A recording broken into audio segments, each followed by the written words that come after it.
രാം നാരായൺ രാം മന്ത്രം ഒരു അത്യന്തം ശക്തമായ മന്ത്രമാണ്.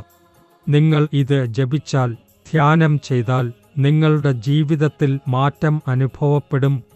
നിങ്ങൾ ഇതിൽ മറ്റു പലരെയും യുവാക്കളെയും ഉൾപ്പെടുത്താം. ഓരോ പ്രഭാതവും യോഗയും വ്യായാമവും ചെയ്യുന്ന പോലെ തന്നെ നിങ്ങൾ ഓരോന്നും ഉണർന്ന ശേഷം രാം നാരായൺ രാം ജപവും ധ്യാനവും ചെയ്യണം. ഒരു മനുഷ്യൻ ഭക്ഷണം കഴിക്കുമ്പോൾ അതിൻ്റെ ഫലത്തെക്കുറിച്ച് ആലോചിക്കുമോ? ഇല്ല. അതുപോലെ തന്നെ ധ്യാനത്തിനു മുമ്പ് എങ്ങനെയായിരിക്കും എന്ന് ചിന്തിക്കരുത്. തുറന്ന മനസ്സോടെ ധ്യാനം ചെയ്യണം. യുവാക്കളാണ് ഒരു രാജ്യത്തിൻ്റെ ഭാവി. അതിനാൽ അവർ കൂടുതൽ കേന്ദ്രീകൃതമായിരിക്കണം. പിതാക്കളും മാതാക്കളും കുട്ടികൾക്ക് സമ്മർദ്ദം നൽകരുത്. പകരം അവർക്കായി ഒരു ശിഷ്യക്രമ ചാർട്ട് തയ്യാറാക്കി അവരെ ധ്യാനത്തിനായി പ്രേരിപ്പിക്കണം.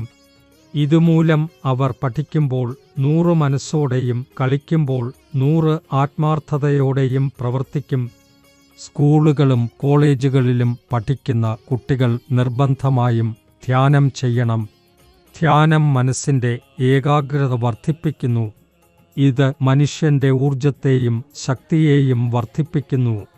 കുട്ടികൾക്ക് സ്കൂൾ ജീവിതത്തിൽ തന്നെ ധ്യാനം അഭ്യസിപ്പിക്കണം. ആദ്യത്തേതിൽ രാം നാരായൺ രാം ജപം നിങ്ങളുടെ നാവിൽ മാത്രം ഉണ്ടാകും. എന്നാൽ ഏതാനും ദിവസങ്ങൾ ഇത് തുടരുമ്പോൾ അത് നിങ്ങളുടെ മനസ്സിനകത്തേക്ക് പ്രവേശിക്കും. വെള്ളം ഫിൽട്ടർ ചെയ്താൽ അതിലെ അശുദ്ധികൾ താഴേക്ക് ഇരിയുന്നതുപോലെ നിങ്ങൾ 1, 2 അല്ലെങ്കിൽ 3 മണിക്കൂർ ധ്യാനം ചെയ്യുമ്പോൾ രാം നാരായൺ രാം നിങ്ങളുടെ അന്തരംഗത്തിൽ ഉൾക്കൊള്ളപ്പെടും. നിങ്ങളിൽ 50,000 കോടി ആത്മാക്കൾ ഈ ജപം തുടരും. നിങ്ങളുടെ ജീവിതത്തിലെ എല്ലാ പ്രശ്നങ്ങളും അകന്നുപോകും. നിങ്ങൾക്ക് മാനസിക സമാധാനം ലഭിക്കും.